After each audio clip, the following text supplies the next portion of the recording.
Hello students, today we are going to start electrochemical cell और galvanic cell. तो previous lectures में आपको याद होगा कि हमने आपको इलेक्ट्रोकेमिस्ट्री का बेसिक बतलाया था, जिसमें आपको ऑक्सीडेशन, रिडक्शन और इलेक्ट्रोकेमिस्ट्री क्या है इससे रिगार्डिंग इन्फॉर्मेशन बतलाया गया था। आज हम लोग इस लेक्चर में इलेक्ट्रोकेमिस्ट्री के अंतर गैल्वेनिक सेल और इलेक्ट्रोकेमिकल सेल के बारे में पढ़ने वाले हैं, जो आप हेडिंग में देख रहे हैं। तो हमने आपको जो पिछली क्लास में बतलाया था उसमें इलेक्ट्रोकेमिकल सेल क्या है उसका एक बेसिक इन्फॉर्मेशन भी बतलाया था।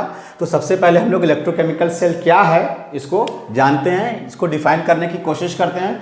तो देखिए इलेक्ट्रोकेमिकल सेल है क्या, इसको पहले हम लोग नोट डाउन कर लेते हैं, आप भी साथ साथ लिखिए। It is a cell which convert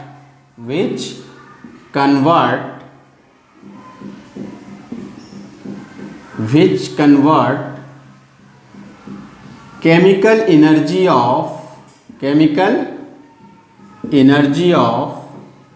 spontaneous redox reaction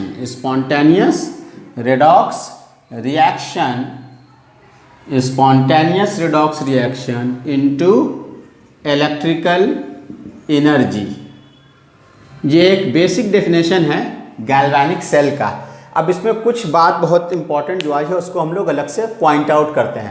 first of all आप देखें कि ये क्या करता है, तो ये केमिकल एनर्जी को कन्वर्ट करता है। इट मीन्स कि केमिकल एनर्जी इसमें आपका क्या है, इनपुट है। किस में कन्वर्ट करता है, इलेक्ट्रिकल एनर्जी में कन्वर्ट करता है। तो इलेक्ट्रिकल एनर्जी आपका क्या हो जाएगा, इसमें आउटपुट होगा।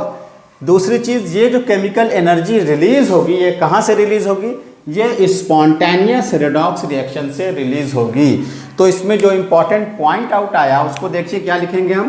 फर्स्ट ऑफ ऑल इसमें केमिकल एनर्जी इनपुट है, केमिकल एनर्जी इनपुट है और इलेक्ट्रिकल एनर्जी इसका क्या है, आउटपुट है। दूसरा बात आपको क्या पता चला, ये एक स्पॉन्टेनियस रेडॉक्स रिएक्शन है।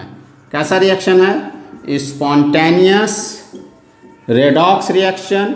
आपको बतलाया जा चुका है कि स्पॉन्टेनियस रिएक्शन है, इसका मतलब क्या हुआ, इसका मतलब ये हुआ कि इसका जो डेल्टा जी होगा वो क्या होगा, निगेटिव। स्पॉन्टेनियस का मतलब बतला चुके हैं आपको, ऐसा रिएक्शन जिसको खुद से अपने आप जो हो जाए, जिसको करवाने की ज़रूरत हम लोगों को ना पड़े, जो अपने आप हो जाए। और रिडॉक्स रिएक्शन है। यही वजह है कि हमने आपको पिछले लेक्चर में रिडॉक्स के बेसिक इन्फॉर्मेशन बतला दिया था, जिसमें रिडॉक्स यानी कि रिडक्शन और ऑक्सीडेशन, इन दोनों वर्ड से ये मिलकर बना है। रिडक्शन और ऑक्सीडेशन दोनों साथ साथ होते हैं। ये बात आपको पिछले इसमें भी बतला दी गई थी। अब इस सेल को पढ़ने से पहले एक बेसिक चीज़ और आपको बतला रहे हैं, और ये एक बहुत ही इंपॉर्टेंट इन्फॉर्मेशन है, न सिर्फ गैल्वेनिक सेल के लिए बल्कि जितना भी सेल आप इसमें पढ़ेंगे उन सारे के सारे सेल के लिए ये इन्फॉर्मेशन बहुत ही ज़्यादा इंपॉर्टेंट है। इस कंसेप्ट को याद रखेंगे आप। ये है हम लोगों के लिए identification of anode and cathode. यानी मैं आपको यहाँ पे रूल बतलाने वाला हूँ कि आप एनोड और कैथोड को कैसे आइडेंटिफाई करेंगे। बहुत सारे लोग इसमें कंफ्यूज होते हैं, कोई निगेटिव टर्मिनल को, कोई पॉजिटिव टर्मिनल को। याद रखिए, निगेटिव एंड पॉजिटिव टर्मिनल को एनोड या कैथोड पहचानने का कोई बेसिक क्राइटेरिया नहीं है। जो रूल है उसको आप आइडेंटिफाई करें, चाहे वो निगेटिव हो या पॉजिटिव हो, वो एक अदर फैक्ट है, उसकी अलग एक बात है। तो चलिए एनोड और कैथोड कैसे पहचानेंगे इसको हम लोग नोट डाउन करते हैं। ये बहुत ही इंपॉर्टेंट इन्फॉर्मेशन आपके लिए है। तो जान लीजिए कि एनोड क्या होगा। याद रखें, एनोड वहाँ होगा या वो पार्ट होगा जहाँ ऑक्सीडेशन होगा। दैट इलेक्ट्रोड, वो electrode where oxidation take place, जहाँ क्या होगा, ऑक्सीडेशन टेक प्लेस। ऑक्सीडेशन होगा स्टूडेंट्स, उसे क्या कहेंगे आप, एनोड कहेंगे। चाहे वो निगेटिव हो या पॉजिटिव हो, इट डजेंट मैटर। ये एक अलग बात है कि वो निगेटिव होगा या पॉजिटिव होगा, वो आपको अलग से बतलाया जाएगा। बट ये रूल बदलने वाला बिल्कुल भी नहीं है, चाहे कोई सेल आप पढ़ें। उसी तरह से इसका आप अपोजिट कर लें तो कैथोड कौन होगा, यानी कैथोड दैट इलेक्ट्रोड वेयर, बोलिए yes, very good, reduction take place, simple. तो ये आप याद रखेंगे। अब हम लोग गैल्वेनिक सेल को पढ़ने वाले हैं। तो गैल्वेनिक सेल को पढ़ने के लिए हम लोग इसको 3 कैटेगरी में डिवाइड करते हैं। 3 कैटेगरी क्या क्या है। फर्स्ट ऑफ ऑल हम लोग इसको इस तरह से पढ़ेंगे, experiment, observation and finally conclusion. तो चलिए सबसे पहले हम लोग स्टार्ट करते हैं कि एक्सपेरिमेंट क्या है और उस एक्सपेरिमेंट से क्या ऑब्जर्वेशन निकला, then finally what will be the conclusion of that observation. तो एक्सपेरिमेंट को बतलाने के लिए आपको यहाँ पास एक छोटा सा डायग्राम ड्रॉ करते हैं। आपने अपने जूनियर क्लासेस में भी पढ़ा होगा, जूनियर क्लासेस में आपको ये पढ़ाया गया होगा कि जब किसी सॉल्ट सॉल्यूशन में कोई मेटालिक रॉड जो उससे ज़्यादा रिएक्टिव हो उसको अगर डिप कर दिया जाए, जैसे सपोज कर लीजिए कि हमने एक कंटेनर लिया और इस कंटेनर में ब्लू कलर का कॉपर सल्फेट का एक्वस सॉल्यूशन फिल कर दिया। कॉपर सल्फेट के एक्वस सॉल्यूशन जिसका कलर कैसा होता है, ब्लू होता है। ये कैसा कलर है इसका, ब्लू। इसको ले लिया गया और इस कंटेनर में हमने क्या किया, इस कंटेनर में हमने, देखिए बहुत ध्यान से देखिएगा, इस कंटेनर में हमने क्या डिप कर दिया, जिंक रॉड डिप कर दिया। ये क्या है, जिंक रॉड है, जिंक की रॉड, जिंक की छड़ को इसमें डाल दिया गया। After some interval of time कुछ हम लोगों के सामने कुछ इसके ऑब्जर्वेशन आए। तो वो ऑब्जर्वेशन हम लोगों के सामने क्या क्या आया, देखिए। जो ऑब्जर्वेशन हम लोगों के सामने आया, पहला ऑब्जर्वेशन ये हम लोगों को निकल के आया कि after some interval of time हम लोगों ने देखा कि ये जो जिंक की रॉड थी इसके थिकनेस में कमी आने लगी, जिंक की रॉड पतली होने लगी, यानी जिंक के वेट में कमी आ गया। इसका मतलब हम क्या लिखेंगे, decrease in mass of zinc rod, यानी जिंक का रॉड क्या होने लगा, थिनर होने लगा। That is zinc is getting thinner, इसकी मोटाई में कमी आने लगी। एक क्राइटेरिया ये। दूसरा हम लोगों को क्या दिखा, दूसरा ऑब्जर्वेशन जो हम लोगों ने देखा, दूसरा ऑब्जर्वेशन था इसमें एक रेडिश ब्राउन प्रेसिपिटेट जमने लगा। Precipitate is obtained. दूसरा क्या मिला, रेडिश ब्राउन प्रेसिपिटेट इसमें जमने लगा। तीसरा क्राइटेरिया क्या मिला, तीसरा क्राइटेरिया ये मिला कि जो ब्लू कलर का सॉल्यूशन था, blue colour of solution gets fade, हल्का होने लगा और फाइनली क्या हो गया, डिसअपियर। और फिर थोड़े इंटरवल के बाद वो क्या हो गया, डिसअपियर हो गया। और एक ऑब्जर्वेशन और क्या मिला, सॉल्यूशन का जो टेम्परेचर था, temperature a little bit temperature क्या हो गया, राइज कर गया। Temperature of solution increases. तो ये ऑब्जर्वेशन मिला हम लोगों को इस एक्सपेरिमेंट से। फिर से समझ लीजिए, एक ब्लू कलर का कॉपर सल्फेट का एक्वस सॉल्यूशन लिया गया, उसमें जिंक की रॉड को डाल दिया गया। जिंक रॉड को डालने के थोड़ी देर के बाद क्या देखा गया कि जिंक के जो थिकनेस था, जिंक रॉड, उसके थिकनेस में कमी आने लगी। थिकनेस में कमी आने का मतलब क्या हो गया कि उसके मास में डिक्रीमेंट हो रहा था। उसके बाद क्या दिखा, उसके बाद हम लोगों को यहाँ पास एक रेडिश ब्राउन प्रेसिपिटेट दिखाई देने लगा। ये रेडिश ब्राउन प्रेसिपिटेट नीचे में देख रहे होंगे आप, रेड कलर का, ये रेडिश ब्राउन प्रेसिपिटेट, बहुत ध्यान से देखिए, ये जमने लगा। ये क्या है आपका, रेडिश ब्राउन प्रेसिपिटेट, सिर्फ रेडिश भी बोल सकते हैं आप, रेडिश ब्राउन प्रेसिपिटेट जमने लगा। इस कॉपर सल्फेट के एक्वस सॉल्यूशन का कलर कैसा था, ब्लू कलर का था। Blue colour of aqueous solution क्या होने लगा, हल्का पड़ने लगा एंड फाइनली फिर क्या हो गया, वो डिसअपियर हो गया and the temperature of the solution increases. अब ये जो फिनोमेना हुआ, ये फिनोमेना किस तरफ इंडिकेट कर रहा है, ये तो आपका क्या हो गया, ऑब्जर्वेशन। अब उस कंक्लूजन की तरफ हम लोग जाएंगे जो इस ऑब्जर्वेशन से हम लोगों को ऑब्टेन हुआ। तो जल्दी से आप इसका एक स्क्रीनशॉट ले लें। चलिए अब कंक्लूजन की तरफ आते हैं। तो कंक्लूजन को समझाने के लिए इसी एक्सपेरिमेंटल क्राइटेरिया को, जिससे गैल्वेनिक सेल हम लोग फॉर्म करते हैं, उसको ज़रा सा हम लोग और एलाबोरेट फॉर्म में ड्रॉ करने की कोशिश करते हैं। देखिए मेरे साथ ड्रॉ कर लीजिए तो आपको ज़्यादा आसानी होगी। अब यहाँ जो कंटेनर, एक ही कंटेनर में जो जिंक की रॉड डाली गई थी, इसको हम लोग क्या करते हैं स्टूडेंट्स, ध्यान दीजिए, दो डिफरेंट या दो सेपरेट कंटेनर लेते हैं। एक कंटेनर जो है आपका, इसमें हम लोग जिंक रॉड डिप करते हैं और इसमें हम लोग सॉल्यूशन के तौर पर ZnSO4 को फिल करेंगे। और ये रॉड आपकी किस चीज़ की है? ये रॉड आपकी है जिंक रॉड। कैसी रॉड है? जिंक की रॉड। और जो दूसरा कंटेनर आप देख रहे हैं, इस दूसरे कंटेनर में हम लोग कॉपर सल्फेट का सॉल्यूशन लेते हैं और इसमें कॉपर की रॉड को हम लोग डिप करते हैं। इसमें क्या है? ये कॉपर की रॉड है और सॉल्यूशन किस चीज़ का है? सॉल्यूशन है CuSO4 का एक्वस सॉल्यूशन, यहाँ ZnSO4 का एक्वस सॉल्यूशन। अब इन दोनों को हम लोग क्या करते हैं? इन दोनों को वायर से कनेक्ट कर देते हैं। इन दोनों को क्या कर देंगे? वायर से कनेक्ट कर देंगे। हो गया वायर से कनेक्ट। अब वायर से जो आपने कनेक्ट किया है तो उसके बीच में यहाँ पे हम लोग एक गैल्वेनोमीटर लगाने वाले हैं। दिस इज गैल्वेनोमीटर G, या एमीटर या कोई इलेक्ट्रिकल एप्लायंस या वोल्ट मीटर, यहाँ पे आप कुछ भी लगा सकते हैं। तो ये आपको हमने क्या लगा दिया? गैल्वेनोमीटर लगा दिया। एंड नाउ अब यहाँ जो ऑब्जर्वेशन हुआ था, जो सेम कंटेनर में हो रहा था, उसी क्राइटेरिया को अब यहाँ पास हम लोग आते हैं समझने के लिए। तो देखिए, ये आपका रॉड जिंक का है और यहाँ पे रॉड किस चीज़ का है? ये दिस इज योर कॉपर का इलेक्ट्रोड है। अब देखिए स्टूडेंट्स, क्या हुआ होगा बेसिकली, या यहाँ जो हो रहा है उसी फिनोमेना को हम लोग इधर समझने की कोशिश करेंगे।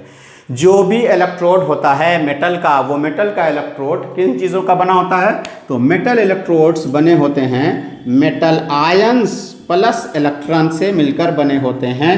और ये हो गया मेटल इन सॉलिड स्टेट। ये याद रखें आप, मेटल जब भी बना होता है तो किसका बना होता है? मेटल आयंस एंड इलेक्ट्रॉन्स मिलते हैं तब क्या बनता है? Metal in solid state. तो ये आपका जो जिंक रॉड है ये बना होगा जिंक आयन प्लस जो नंबर ऑफ इलेक्ट्रॉन्स उसमें मौजूद हैं वो इसमें शामिल करेंगे तो जिंक रॉड इलेक्ट्रोड बन जाएगा।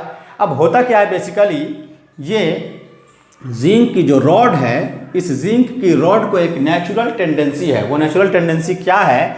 देखिए, फर्स्ट में क्या था? Decrease in mass of zinc rod, यहाँ आप देख रहे हैं। अब इमेजिन कीजिए कि जिंक की रॉड के मास में कमी, या ये पतला होता चला गया था। ये क्यों ऐसा हुआ था? ऐसा ये इसलिए हो रहा होगा, इसका मतलब ये होगा कि इसमें से जिंक के आयन, किसके आयन? ध्यान से समझिए, किसके आयन? जिंक के आयन। इस इलेक्ट्रोड से जिंक के आयन निकल के अपने सॉल्यूशन में चले जा रहे हैं, तभी तो ये पतला होता चला गया, तभी तो इसके मास में कमी आती चली गई। बात को समझिए, एकदम बहुत आसान सी बात है। इसके मास में कमी ऑब्जर्वेशन में आप देख रहे हैं, तो अब उससे आपको कंक्लूजन निकालना है कि क्यों ऐसा हुआ। ऐसा इसलिए हुआ होगा क्योंकि जिंक के इलेक्ट्रोड से जिंक आयन निकल के डिसॉल्व होते चले गए होंगे, किसमें? अपने ही यानी ZnSO4 के एक्वस सॉल्यूशन में। ये जो सॉल्यूशन लिया गया है इसको हम लोग इलेक्ट्रोलाइट कहते हैं। क्या कहते हैं? इलेक्ट्रोलाइट। तो जैसे ही Zn2 पॉजिटिव इसमें जाके डिसॉल्व होगा, इसका मतलब कि ये Zn2 पॉजिटिव जब डिसॉल्व हुआ तो इस रॉड पर जिंक ने, जो कि ये किस फॉर्म में था? जिंक इन सॉलिड स्टेट, ये आखिर Zn2 पॉजिटिव जब चला गया तो यहाँ पास उसने क्या रिलीज किया होगा? यहाँ पास उसने इलेक्ट्रॉन रिलीज किया होगा, जिसको रिएक्शन के तौर पर देखिए हम दिखलाते हैं कि हो क्या रहा होगा। ये जो जिंक का रॉड है ये क्या कर रहा होगा बेसिकली? देखिए तो ध्यान दीजिए, ये बेसिकली ऐसे हो रहा होगा। जिंक कन्वर्ट हो रहा है Zn2 पॉजिटिव में और कितने इलेक्ट्रॉन को रिलीज कर रहा है? 2 इलेक्ट्रॉन को रिलीज कर रहा है, प्लस 2 इलेक्ट्रॉन को ये क्या कर रहा होगा? रिलीज। तो 2 इलेक्ट्रॉन इसके इसी इलेक्ट्रोड पर रह गए और Zn2 पॉजिटिव क्या हुआ? सॉल्यूशन में चला आया। इस तरह से पूरा का पूरा रॉड निगेटिवली चार्ज हो गया। पूरा का पूरा रॉड कैसा हो गया? Negatively charge. जबकि सॉल्यूशन उसके रिस्पेक्ट में कैसा हो गया? Positively charge. Zn+2 ion, Zn+2 ion, Zn+2 ion निकल के सब किस में चला आया? सॉल्यूशन में। Solution is positively charge and the electrode becomes negatively charge.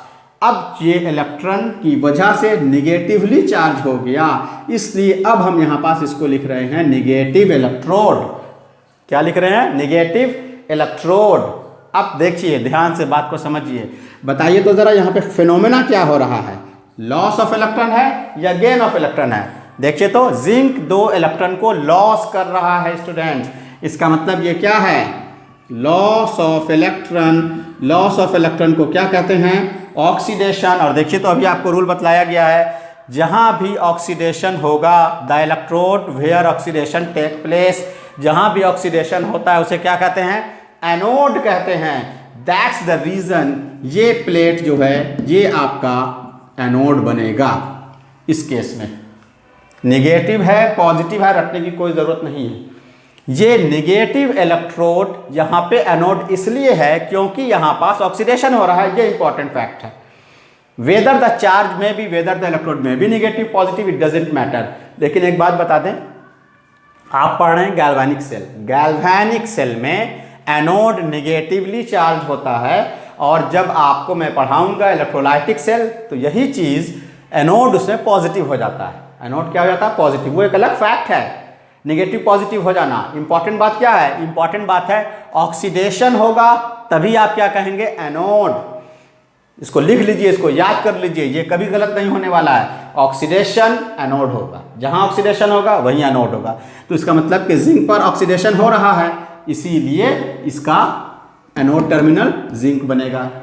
बात समझ गए? अब देखिए तो जरा, पहला ऑब्जर्वेशन तो क्लियर हो गया आपको, मास में डिक्रीमेंट क्यों हो रहा था? इसलिए कि जिंक आयन इसमें जा रहे थे, इसने इसको 2 इलेक्ट्रॉन लॉस कर दिया। अब जो इसने 2 इलेक्ट्रॉन यहाँ लॉस किया, अब क्या हुआ होगा? देखिए, ये जो 2 इलेक्ट्रॉन यहाँ निकल कर आया, यही 2 इलेक्ट्रॉन देख रहे हैं आप, बोर्ड पर ध्यान दीजिए, यही इलेक्ट्रॉन निकल करके ट्रेवल करके वायर के थ्रू, कंडक्टिंग वायर है, ये कंडक्टिंग वायर के थ्रू किधर जा रहा है? कॉपर इलेक्ट्रोड की तरफ जा रहा है। अब ये जो कॉपर इलेक्ट्रोड की तरफ जा रहा है, तो इलेक्ट्रॉन जैसे यहाँ पास आया, देखिए ध्यान दीजिएगा, इलेक्ट्रॉन जैसे यहाँ पास आया, अब देखिए तो ये कॉपर सल्फेट का एक्वस सॉल्यूशन, एक्वस सॉल्यूशन में ये किस फॉर्म में टूट गया?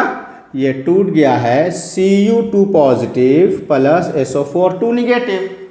अब जो 2 इलेक्ट्रॉन लॉस होकर के इसके माध्यम से इधर चला आया, देखिए तो इसको गेन करने के लिए यहाँ कौन चला आया? Cu2 प्लस चला आया, और ये Cu2 प्लस इस 2 इलेक्ट्रॉन को क्या करेगा? गेन करेगा, और कुछ ऐसा हो जाएगा। देखिए Cu2 प्लस ने उस 2 इलेक्ट्रॉन को गेन किया, जिस 2 इलेक्ट्रॉन को इधर से जिंक ने रिलीज किया था, जिंक ने उसको आगे की तरफ बढ़ा दिया था। तो release of electron from zinc is gained by Cu2 plus ion. तो यहाँ पास क्या हुआ? कॉपर ने 2 पॉजिटिव ने 2 इलेक्ट्रॉन को गेन किया, और ये बन गया कॉपर इन सॉलिड स्टेट। तो इस जगह पे कौन सा फिनोमेना हो रहा है? इस जगह पे कौन सा फिनोमेना हो रहा है बताइए? Very good, gain of electron. Previously ठीक इसके पहले लेक्चर में इसीलिए आपको ऑक्सीडेशन रिडक्शन का कॉन्सेप्ट सिखाया गया है। बताइए तो गेन ऑफ इलेक्ट्रॉन है, देयरफॉर गेन ऑफ इलेक्ट्रॉन को क्या कहते हैं? Reduction. And again rule apply कीजिए, रिडक्शन जहां होता है वो प्लेट क्या कहलाता है? कैथोड। वो प्लेट क्या कहलाता है? कैथोड। तो अब बताइए, ये जो कॉपर है, ये कॉपर क्या हो गया? कैथोड का फंक्शन परफॉर्म कर रहा है। इसलिए कर रहा है क्योंकि यहाँ पास रिडक्शन हो रहा है, जहाँ रिडक्शन होगा वही कैथोड बनेगा। यही रूल है, इसी को याद रखना है, चाहे सेल इलेक्ट्रोलाइटिक हो, चाहे सेल गैल्वेनिक हो, कोई भी सेल हो, ये रूल बदलने वाला नहीं है। हाँ, अब चूंकि Cu2 पॉजिटिव यहाँ पास जा रहा है, और जाने के बाद वो इसके इलेक्ट्रॉन को गेन कर ले रहा है, तो इस एक्वस सॉल्यूशन से Cu पॉजिटिव जल्दी जल्दी इसके ऊपर जाकर के इसको गेन कर लेता है, तो यहाँ इलेक्ट्रॉन बचता नहीं है। दैट्स द रीज़न हम कह सकते हैं, 2 तरह से इसको बतलाते हैं आपको, कि डेफिशिएंसी ऑफ इलेक्ट्रॉन हो जाती है। इसी डेफिशिएंसी ऑफ इलेक्ट्रॉन की वजह से इसको हम लोग क्या नाम देते हैं? Positive terminal. क्या नाम देते हैं? Positive terminal. लेकिन इसका एक दूसरा फैक्ट है, वो ज़्यादा फंडामेंटल है। वो क्या है? आप ज़रा गौर कीजिए, देखिए यहाँ क्या था?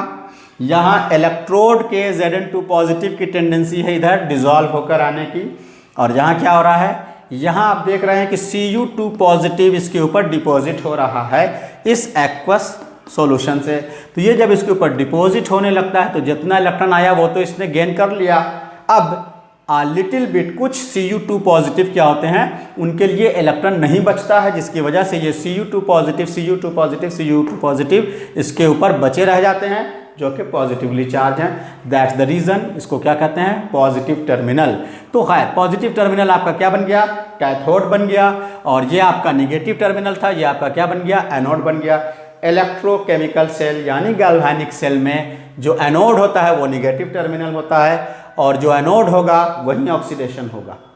तो इतनी बात आप समझ गए। अब इलेक्ट्रॉन के फ्लो की वजह से यहाँ पास क्या हुआ होगा, इलेक्ट्रॉन के फ्लो की वजह से यहाँ पास गैल्वानोमीटर लगा के रखे हुए हैं। आपने पढ़ा अपने जूनियर क्लासेस में गैल्वानोमीटर इलेक्ट्रॉन जैसे फ्लो करेगा इसमें करंट का फ्लो हो जाएगा। तो इलेक्ट्रॉन के फ्लो के अपोजिट डायरेक्शन में किसका फ्लो होगा, करंट का फ्लो होगा। किसका फ्लो होगा, करंट का। जैसे ही करंट का फ्लो होगा, यहाँ जो गैल्वानोमीटर आप देख रहे हैं, इस गैल्वानोमीटर का जो नीडल है इसमें डिफ्लेक्शन हो जाएगा और ये अपने जीरो रीडिंग से शिफ्ट होकर के in the direction of current move कर जाएगा। तो डिफ्लेक्शन इन द गैल्वानोमीटर क्या इंडिकेट करेगा, it indicates that there is flow of electron, that is there is flow of current from positive terminal to negative terminal. Electron का direction current के direction का opposite होता है। Electron का flow zinc से cathode की तरफ है यानी कॉपर की तरफ, जबकि करंट का फ्लो कॉपर से जिंक की तरफ है। तो देखिए मास में डिक्रीमेंट का रीजन आप जान गए।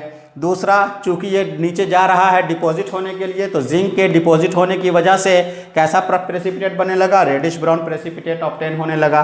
तीसरा criteria, blue colour of solution क्यों हल्का हुआ और फिर फाइनली खत्म हो गया। तो जानिए कि ब्लू कलर ऑफ सॉल्यूशन किस कारण से था, अभी आपको हमने यहाँ पास बतलाया था। ब्लू कलर ऑफ सॉल्यूशन जो है ये कॉपर सल्फेट के एक्वस सॉल्यूशन की वजह से है। कॉपर सल्फेट अपने एक्वस सॉल्यूशन में Cu2 positive and SO4 2 negative में टूट जाता है and blue colour is due to presence of Cu2 positive. इसकी वजह से है, इसकी वजह से नहीं। अब इसकी वजह से अब देखिए तो जरा उधर क्या हो रहा है, Cu2 पॉजिटिव जिसकी वजह से ब्लू कलर था वही तो इस पर जा रहा है और किसको गेन कर रहा है, इलेक्ट्रॉन को गेन कर रहा है। इसका मतलब कि जिसकी वजह से ब्लू कलर है वो इस इलेक्ट्रॉन को क्या कर रहा है, गेन कर रहा है।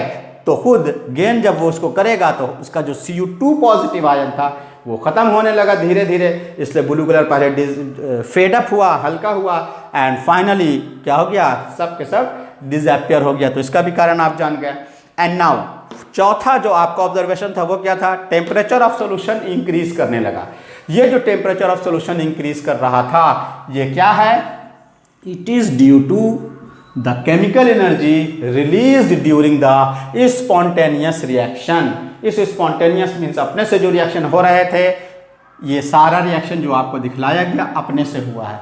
इसमें जो एनर्जी रिलीज हुई तो वो अमाउंट ऑफ एनर्जी जो रिलीज हो रही थी उसने क्या किया, इसके टेम्परेचर को लिटिल बिट इंक्रीज कर दिया, क्योंकि वो एनर्जी किस फॉर्म में रिलीज हो रही थी, ऑब्वियसली हीट के फॉर्म में। तो यही अमाउंट ऑफ एनर्जी जो रिलीज हो रही थी in the form of heat, उसी को कन्वर्ट करके इलेक्ट्रिकल एनर्जी में कन्वर्ट किया गया। तो that's the fourth conclusion of the observation of the experiment. तो ये क्राइटेरिया जो आया हम लोगों का, इसी क्राइटेरिया को गैल्वेनिक सेल में यूटिलाइज किया गया। अब दो इंपॉर्टेंट बात आप और समझ लीजिए। पहला इंपॉर्टेंट क्राइटेरिया, जैसे इलेक्ट्रॉन का फ्लो इधर से इधर हुआ, डिफ्लेक्शन शो हुआ, तय हो गया कि करंट फ्लो हो रहा है। तो ये करंट जब इसमें इधर से इधर फ्लो हो रहा था, after certain interval of time ये जो डिफ्लेक्शन था ये इंडिकेट करना थोड़ी देर के बाद बंद कर देता है। क्यों बंद कर देता है, इसलिए कि जो इलेक्ट्रॉन इधर से इधर फ्लो होना था, फ्लो जब हो गया तो आप गौर कर रहे होंगे कि जब इधर से इधर आया तो अब इसका सर्किट तो कंप्लीट ही नहीं है ये। तो जब इसका सर्किट इनकम्प्लीट है तो थोड़ी देर के लिए तो बल्ब ग्लो हुआ, या थोड़ी देर के लिए यहाँ पास गैल्वेनोमीटर ने डिफ्लेक्शन शो किया, या वोल्ट मीटर लगाएं तो वोल्ट मीटर में डिफ्लेक्शन हुआ, लेकिन उसके बाद रीडिंग क्या हो गई, जीरो। रीडिंग का जीरो होना बता रहा था कि करंट थोड़ी देर तक रहा and after certain interval of time current becomes zero. क्यों, क्योंकि उसको इंटरनल सर्किट कंप्लीट नहीं था। अब इस इंटरनल सर्किट को कैसे कंप्लीट किया जाए ताकि गैल्वेनिक सेल को ज़्यादा देर तक मेंटेन रखा जाए, उसके पोटेंशियल डिफरेंस को, ताकि वो ज़्यादा से ज़्यादा वर्क कर सकता था। अब ये हम लोगों के सामने क्वेश्चन रेज हुआ, तो कैसे किया जाएगा, तो उस कैसे का जवाब आपको थोड़ी देर में मिलेगी। लेकिन एक चीज़ और यहाँ पास हम आपको एक्सप्लेन कर दें, ये इंटरनल कनेक्टिविटी जो इंटरनल इलेक्ट्रिकल सर्किट को मेंटेन करेगी, उसके लिए एक चीज़ का इस्तेमाल किया गया जो आगे की क्लास में हम लोग जानेंगे, और उसका नाम सिर्फ जान लीजिए आप। उसको नाम दिया गया सॉल्ट ब्रिज। चलिए इसको पहले आपको बतला ही देते हैं, ये क्या है सॉल्ट ब्रिज, क्या है, कैसे फंक्शन करेगा, वो सब अगले इसमें। लेकिन सिर्फ इतना जान लीजिए कि इस सॉल्ट ब्रिज की मदद से इसको क्या किया गया, इंटरनल कंडक्टिविटी प्रदान किया गया। इस इंटरनल कंडक्टिविटी की वजह से इसका सर्किट क्या हो गया, कंप्लीट हुआ, और ये कंटिन्यूअसली इलेक्ट्रिसिटी जनरेट करने लगा। तो ये आपके इलेक्ट्रोलाइटिक सेल का एक इलेक्ट्रोकेमिकल सेल, गैल्वेनिक सेल का एक छोटा सा ओवरव्यू है। इलेक्ट्रोलाइटिक सेल नहीं, इलेक्ट्रोलाइटिक सेल बाद में पढ़ेंगे हम लोग। तो ये जो क्राइटेरिया आपको यहाँ पास अभी बतलाया गया, इसी क्राइटेरिया को यूज करके जब इसके कंसंट्रेशन को, छोटा सा इंफॉर्मेशन है उसको भी समझ लीजिए, जब इसके कंसंट्रेशन को स्टैंडर्ड 1 मोलर कर दिया जाए, फिर से समझिए, जब गैल्वेनिक सेल के मोलर कंसंट्रेशन को, यानी Zn2 पॉजिटिव के आयन के कंसंट्रेशन को और Cu2 पॉजिटिव आयन के कंसंट्रेशन को, जो इसमें आयन्स हैं, उसके कंसंट्रेशन को कितना कर दिया जाए, 1 मोलैरिटी, कैपिटल M, 1 मोलैरिटी, इधर भी 1 मोलैरिटी। देन चेक किया गया कि इतने स्टैंडर्ड सॉल्यूशन, इतने कंसंट्रेशन वाले सॉल्यूशन में जो करंट प्रोड्यूस होता है, उस करंट का इंटेंसिटी क्या था, यानी या उस करंट का वोल्टेज कितना था। अब गैल्वेनोमीटर के जगह पे आप वोल्टेज कैलकुलेट करने के लिए क्या लगाएंगे, बोलिए, वोल्ट मीटर। क्या लगा दिया, वोल्ट मीटर। तो जब वोल्ट मीटर लगाया गया और इसी गैल्वेनिक सेल का कंसंट्रेशन 1m एंड 1m रखा गया, तो मालूम है स्टूडेंट्स आपको, जो इलेक्ट्रिसिटी जनरेट हुई वो कितने वोल्ट की थी, उसका EMF या उसका पोटेंशियल डिफरेंस 1.1 वोल्ट था, 1.10 वोल्ट था। और जब इसके कंसंट्रेशन को 1m और 1m कर दिया जाए और उसका पोटेंशियल डिफरेंस या वोल्ट 1.10 वोल्ट मिले, तो इसी सेल को दूसरे नाम से भी जाना जाने लगा, डैनियल सेल, साइंटिस्ट के नाम पर। क्या, डैनियल सेल और वोल्टाइक सेल। और जो आपको अभी जनरल केस हम आपको बतला रहे थे, वो सेल क्या कहलाता है, वो सेल कहलाता है गैल्वेनिक सेल, जिसको लुइगी गैल्वेनी ने प्रोड्यूस किया था। इसी एक्सपेरिमेंट के नतीजे में इसको बनाया गया था। अब ये सॉल्ट ब्रिज क्या है, कैसे फंक्शन करता है, और कैसे इस सॉल्ट ब्रिज की मदद से हम लोग इसके इलेक्ट्रिकल कंडक्टिविटी को ज़्यादा देर तक मेंटेन करते रहते हैं, इसको हम लोग नेक्स्ट वीडियो में जानेंगे स्टूडेंट्स। सो आप इसका स्क्रीनशॉट ले लीजिए और बहुत ध्यान से कॉन्सेप्ट बनाइए आप। इस कॉन्सेप्ट को हम लोग एक जनरल क्राइटेरिया में आपको लिख देते हैं, ताकि आप इसको कभी ना भूलें। देखिए, ये रूल आप याद रखें। ये एक रूल है LOAN। क्या है, LOAN। और आप ऐसे ही बनाएंगे। देखिए, L मतलब लेफ्ट, O का मतलब ऑक्सीडेशन, A का मतलब एनोड, और N का मतलब निगेटिव। देखिए, तो बिल्कुल ऐसा ही बनाना है आपको भी। लेकिन किसके लिए ये रूल है, सिर्फ और सिर्फ गैल्वेनिक सेल के लिए, इलेक्ट्रोकेमिकल सेल के लिए। इलेक्ट्रोलाइटिक सेल में ये रूल नहीं लगेगा। इलेक्ट्रोलाइटिक सेल में ये बदल जाएगा, ये बदल जाएगा।